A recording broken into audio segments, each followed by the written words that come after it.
The helpers need help during this pandemic. Bob Buckalew shows us just how much COVID-19 has affected nonprofits across the state.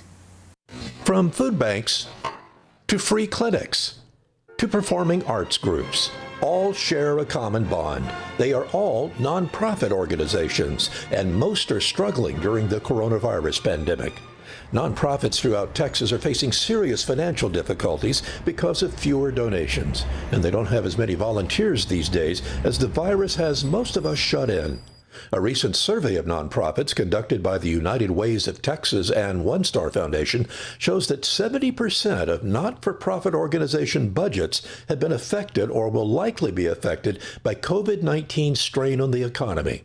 82% of nonprofits have had to cancel or plan to cancel revenue-generating programs or events, which will affect their financial prospects. Among the hardest hit, nonprofits that provide free food for those in need. Across the board, we have seen a significant strain on access to food, availability to food across the state, and that continues. Despite the setbacks, many continue to do more with less. Over 70% say they have changed their operations or services so that they can more directly support the COVID-19 response. So what can be done to help the organizations that help us?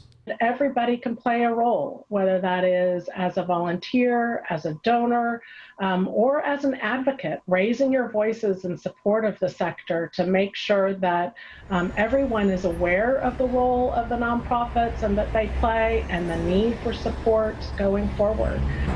Bob Buckalew, KVUE News.